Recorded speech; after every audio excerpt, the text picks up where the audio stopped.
আসসালামু আলাইকুম। তো আরেকটি নতুন জামার ডিজাইনে চলে আসলাম। এই তো বেবি ফ্রক। তো এই ফ্রকটা আমি একদম কম কাপড় দিয়ে কাটিং করছি। তো এটা আপনাদের সাথে শেয়ার করতেছি। তো দেখেন একদম কম কাপড়, এখানে 10 গিরা কাপড় আর এদিকে হচ্ছে 5 গিরা। তো এই জামাটা আমি 1 থেকে 1.5 বছরের বাচ্চার এই জামাটা হবে। তো আপনাদের বেবির বয়স অনুযায়ী মাপ অনুযায়ী তো যে 2 পার্ট করে আমি এখানে 10.5 ইঞ্চি লম্বা নিচ্ছি নিচের পার্ট। আর তো এই যে এদিকে আবার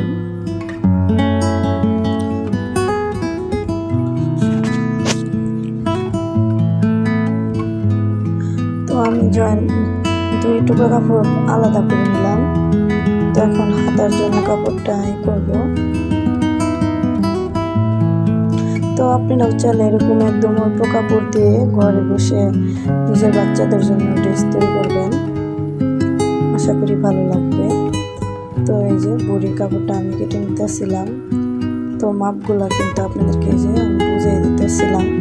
তো তারপরে যদি আপনাদের বুঝতে অসুবিধা হয় অবশ্যই কমেন্ট করে জানিয়ে দেবেন। 4.5 ইঞ্চি নিছি মার্ক করে নিলাম। তো এখন আমি কাটিং করে নিতেছি। 1.5 ইঞ্চি নিলাম গলার মাপটা, আমি যেহেতু ছোট বাচ্চা 1.5 ইঞ্চিতেই হয়ে যাবে। তো গলার লম্বাটা নিব, সামনের গলা 3 ইঞ্চি দিয়ে আমি রাউন্ড শেপ দিয়ে দিলাম। এখন আমি কাটিং করে নিচ্ছি। এই যে পিছনের গলাটা আমি ছোট করবো একটু, সামনে গলার থেকে যে 2.5 ইঞ্চি ছোট দিলাম সামনেরটার থেকে, যেহেতু চেইন দিব এই জন্য। আর বাচ্চাদের জামাতে চেইনই ভালো হয়। আর এই যে হাতার কাপড়টা আমি কেটে নিতেছি, এখানে 4 ইঞ্চি লম্বা আর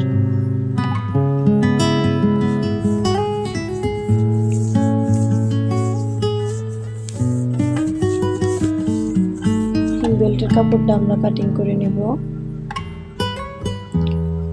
তো যেহেতু অল্প কাপড় এই জন্য একটু জয়েন হবে, সমস্যা নয়, সুন্দর লাগবে যেহেতু এক কালার। তো এখন আমি একটা ফুল দিব, ফুলের জন্য কাপড়টা কেটে নিতেছিলাম। তো 4 ইঞ্চি করে কেটে নিয়ে যে 4 ভাঁজ দিয়ে এরকম করে ফুল করে শেপ করে নিলাম। যে এটা আমি গলার পট্টি লাগাবো। তো এই যে মেশিনে চলে আসছি। তো প্রথমে আমি বেলটা সেলাই করে নিতেছিলাম।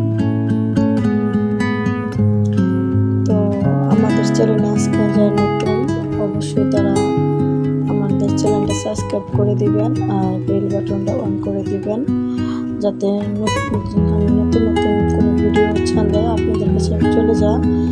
আর বেশি কমেন্ট করবেন আর শেয়ার করবেন নিজেদের আত্মীয় স্বজনের সাথে। আর যদি আমার কাজগুলো দেখে আপনারা একটু হলেও উপকৃত হন তো অবশ্যই আমার পাশে থাকবেন। আর যদি কোনো কিছু বুঝতে ভুল হয় অবশ্যই কমেন্ট করে জানিয়ে দেবেন, আমি আরও ভালোভাবে বোঝানোর চেষ্টা করব। তো যে হাতার কাপড়টা আমি বলতে সেলাই করে নিলাম, কুচি দিয়ে নিলাম, যেহেতু পরি হাতা হবে। তো আপনাদের যদি বুঝতে অসুবিধা হয় অবশ্যই কমেন্ট করে জানাবেন, আমি ভালোভাবে বোঝাই দেওয়ার চেষ্টা করব। তখন গলার পট্টিটা লাগিয়ে নিতেছিলাম, যেহেতু একদম অল্প কাপড়।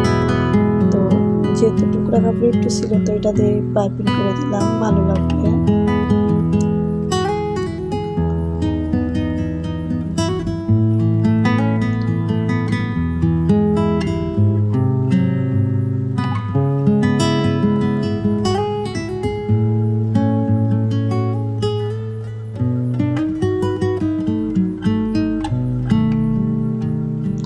এই যে পিছনের গলাটাও আমি পাইপিং করে নেব।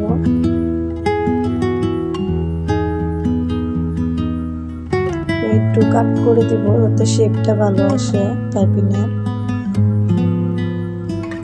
তো আপনারা দেখবেন যাতে সিলিটা না কাটে, খেয়াল রেখে কাটিংটা করবেন। তো এই যে পিছনের গলাটাও আমার পাইপিং করা শেষ, এখন আমি চেইন লাগাবো। তো তো যেহেতু ছোট বাচ্চা, তো চেইনই আমার কাছে মনে হয় ভালো। তো চেইন দিয়ে করলে আর কি নিজের সুবিধাও হয়, বুদামের লাগানোর ঝামেলা হয় না। তো আমি এখন চেইনটা লাগাই দিতেছিলাম।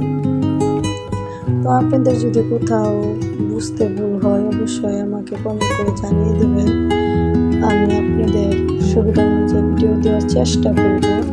তো আমার এই চ্যানেল একদম নতুন, তো অবশ্যই আমার পাশে থাকবেন। আর কিরকম ভিডিও দেখতে চান, কী কী কাটিং সেলাই, আমি সব কিছুই আস্তে আস্তে আপনাদের সাথে শেয়ার করব।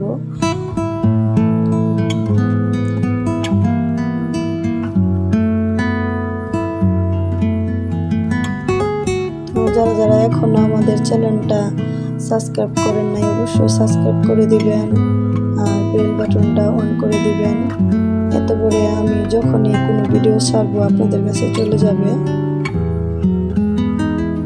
আর যারা করে দিয়েছেন তাদেরকে অসংখ্য ধন্যবাদ।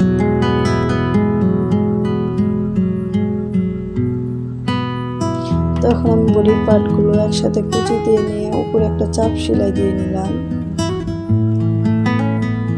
তো এখন চাপ সেলাই দেওয়া শেষ, এখন আমি শোল্ডারটা সিলি করে নেব।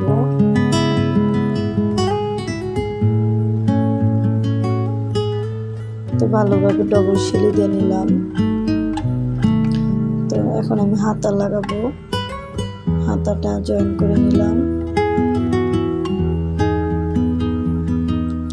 উপরে একটা করে চাপ সেলাই দিয়ে দিব।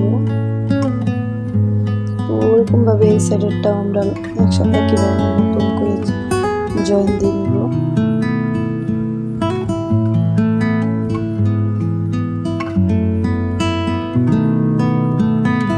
তো এখন সাইডটা আমরা সেলাই করে নিতেছি।